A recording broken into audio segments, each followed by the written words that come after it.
नमस्कार, मैं अनीश कुमार स्वागत करता हूँ आपके अपने यूट्यूब चैनल स्टडी पॉइंट 11 में।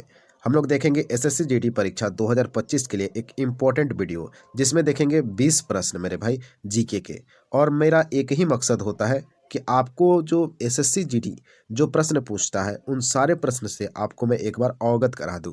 तो 31 जनवरी 2023 के ये पहले शिफ्ट का प्रश्न है। आप लोग बताइएगा आपके कितने प्रश्न सही हो पा रहे हैं, ठीक है। और आपके सारे ये प्रश्न पेपर में पूछे गए और ऑफिशियल पेपर के साथ हम लोग करने वाले हैं। अभी तक चैनल को सब्सक्राइब नहीं किए हैं तो चैनल को सब्सक्राइब करेंगे, बेल आइकन को प्रेस कर लेंगे मेरे भाई। आइए देखते हैं पहला प्रश्न। प्रश्न है, दूध और फेस क्रीम किसके उदाहरण है? तो इमल्सन इसका राइट आंसर होने वाला है। दूध और फेस क्रीम किसके उदाहरण है? तो इमल्सन के उदाहरण है, याद रखना है। नेक्स्ट है, निम्नलिखित में से किसे स्वास्थ्य अवसंरचना संकेतक के रूप में नहीं माना जा सकता है? तो स्वास्थ्य अवसंरचना संकेतक के रूप में नहीं माना जाता है जीवन यापन लागत को हमारा राइट आंसर होने वाला है। ये जो शिशु मृत्यु दर है, मातृ मृत्यु दर और जीवन प्रत्याशा, ये स्वास्थ्य अवसंरचना संकेतक के अंतर्गत आते हैं। ये सारे फैक्ट आपको ध्यान में रखना है। हम जो कचरा उत्पन्न करते हैं वह होता है, पहला दिया गया जैव निम्नीकरणीय और दूसरा दिया अजीव निम्नीकरणीय। तो इसका सही उत्तर क्या होगा? एक और दो दोनों सही है मेरे भाई। तो हम जो कचरा उत्पन्न करते हैं वह जैव निम्नीकरणीय होते हैं और अजैव निम्नीकरणीय होते हैं, याद रखना है, ठीक है ना। नेक्स्ट है, माइक्रो फाइनेंस संस्था को वित्तीय सेवाएं प्रदान करती है। ये बार बार पेपर में देखने को मिला है एसएससी के द्वारा जितने एग्जाम लिया गया, और खासकर टीसीएस जो कंडक्ट कराती है एग्जाम। तो ध्यान रखना मेरे भाई, इस बार भी पूछा जाएगा। कम आय वाले व्यक्तियों को माइक्रो फाइनेंस संस्था जो है वित्तीय सेवाएं प्रदान करती है। वेरी वेरी इंपॉर्टेंट क्वेश्चन है। नेक्स्ट है, भारतीय खेल प्राधिकरण का गठन किस वर्ष हुआ था? तो 1984, याद रखना मेरे भाई, यही वह साल था जब भारतीय खेल प्राधिकरण का गठन किया गया। तो राइट आंसर ऑप्शन नंबर 1 होने वाला है। नेक्स्ट है, छठ पूजा निम्नलिखित में से किस देवता को समर्पित है? तो मेरे भाई छठ पूजा जो है सूर्य देव देवता के लिए समर्पित है। बिहार में काफ़ी धूमधाम से मनाया जाता है, याद रखिएगा, ठीक है ना। वेरी वेरी इंपॉर्टेंट प्रश्न। नेक्स्ट है, भारतीय संविधान में मूल कर्तव्य को किस सिफारिश पर शामिल किया गया था? तो बिल्कुल आसान सा सवाल है मेरे भाई, लेकिन पेपर में लगातार पूछा जाता है। तो राइट आंसर होगा स्वर्ण सिंह समिति। भारतीय संविधान में मूल कर्तव्य को स्वर्ण सिंह समिति के सिफारिश पर शामिल किया गया था। नेक्स्ट है, हरित क्रांति का मुख्य उद्देश्य क्या था? तो मेरे भाई जो हरित क्रांति हुआ उसका मुख्य उद्देश्य था अधिक उपज देने वाली खाद्य फसलों के उत्पादन में वृद्धि करना। यह था हरित क्रांति का मुख्य उद्देश्य, ठीक है। नेक्स्ट, भारतीय संविधान के अनुच्छेद 157 में कहा गया है कि किसी राज्य के राज्यपाल नियुक्त होने के लिए किसी व्यक्ति द्वारा निम्नलिखित में से कौन सी योग्यता पूरी होनी चाहिए? यानी राज्यपाल बनने के लिए कौन सी योग्यता पूरी होनी चाहिए? आर्टिकल 157 में लिखा गया। पहला लिखा गया, उसे एक भारतीय नागरिक होना चाहिए। क्या ये सही है? तो हाँ, 100% सही है मेरे भाई। वही राज्यपाल बन सकता है जो भारत का नागरिक हो।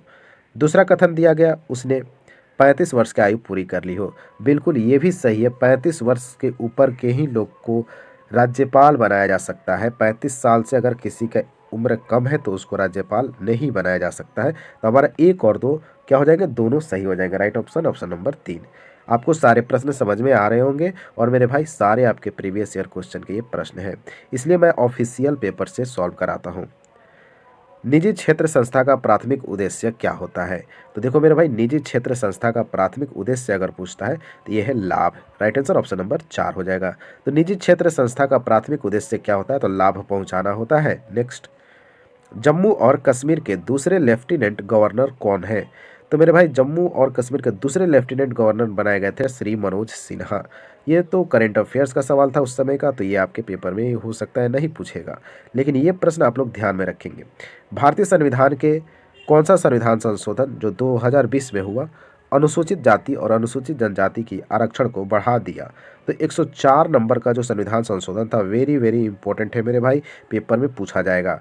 तो अनुसूचित जाति और अनुसूचित जनजाति के आरक्षण को बढ़ा दिया था संशोधन 104वां, ठीक है। नेक्स्ट, पृथ्वी की सबसे बाहरी परत कौन सी है जो भूपर्पटी तथा ऊपरी मेंटल से बनी है?